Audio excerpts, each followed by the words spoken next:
Just making a quick video of my final albums, record albums. Just real quick. This is Elvis Presley 50th anniversary edition. It's a box set. Very cool. And we have Deep Purple, Battle Rages On. The last album with Ritchie Blackmore. And here's a soundtrack to Gimme Danger, a documentary on the Stooges that I've yet to see. Not seen that yet. Journeyman solo album, a Christmas album this season. I didn't even open this. I saw it on sale at Target.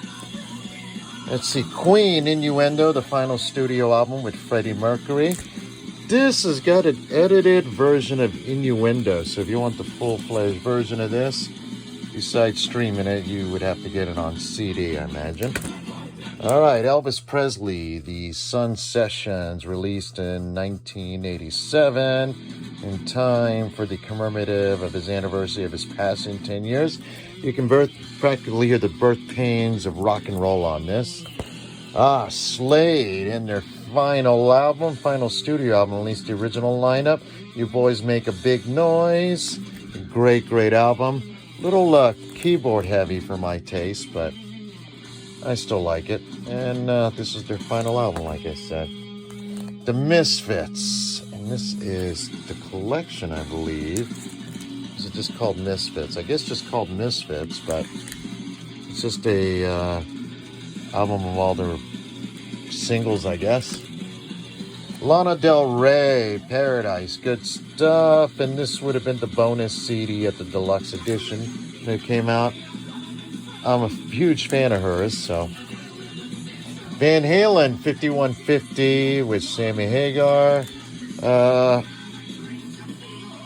Came out in 1986. Judas Priest, Unleashed in the East, live in Japan. One of my favorite live albums ever. Deep Purple Burn, which features a very young David Coverdale in his first recordings, and Glenn Hughes. Excellent album. My favorite band of all time, The Doors, and their classic second album, Strange Days. Excellent. Big Country, The Crossing.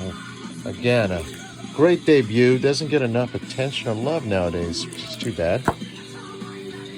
Deep Purple, last concert in Japan. This is actually a bad edited version of a few last shows they did with Tommy Bolin. They actually released the full concerts later on CD, but couldn't resist it on vinyl. Renaissance, a great band. This is the original lineup with Keith Relf and Jane Relf. Very good stuff, very influential. Stiff Upper Lip, Latter-day AC/DC from 2000, the last tour I saw them on. Again, a great album. Rainbow, 1980, live concert, live at Donington. I think this is the very first Monster Rock. Features a great and underrated Graham Bonnet on vocals. And here we have Hailstorm. This is the 10th anniversary album, or 10th anniversary release. I think it's just called Hailstorm, I don't remember.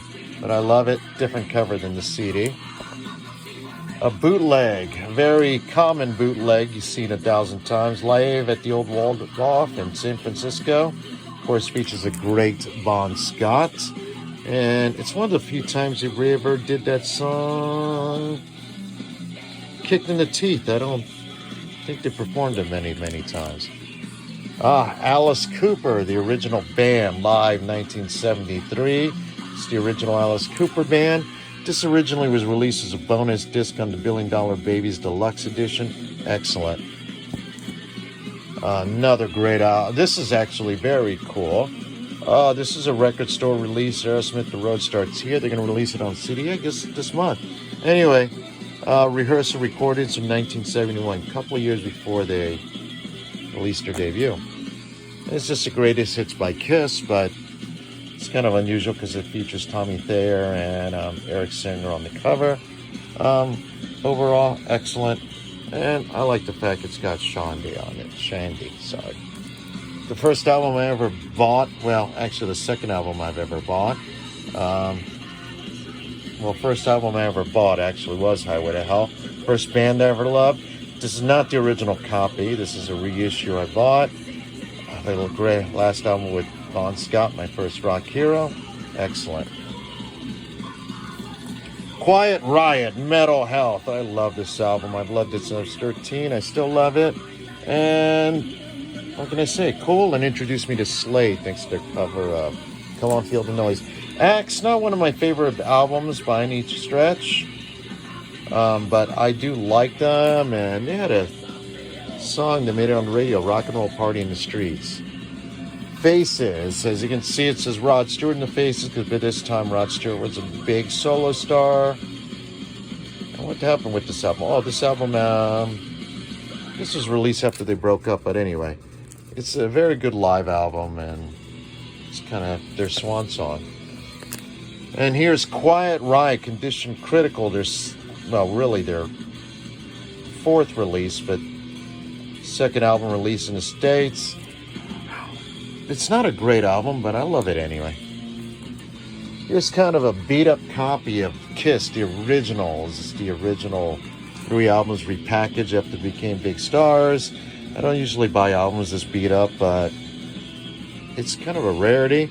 I already have the original albums, but I'm a huge Kiss fan. The Gods, a forgotten metal band for sure, hard rock band. Nothing is sacred, never been released on CD. A couple of these guys are gone to rock and roll heaven. Black Oak, Arkansas, one of my favorite southern rock band of all time, featuring the great Jim Dandy. And my second, or maybe first favorite artist of all time, Jimi Hendrix. And this is a record store release, Paris 67. This had been released on CD about 15 years ago, but nice to have it on vinyl. And Motorhead, Ace of Spades, what can you say? This is progressive rock. I think it's from Italy. Muzio Rosenbach. I'm not sure, but whatever it is, I love it. And my final one I'll show you is Ghost, their newest album and my newest purchase. All right, that's it. See ya.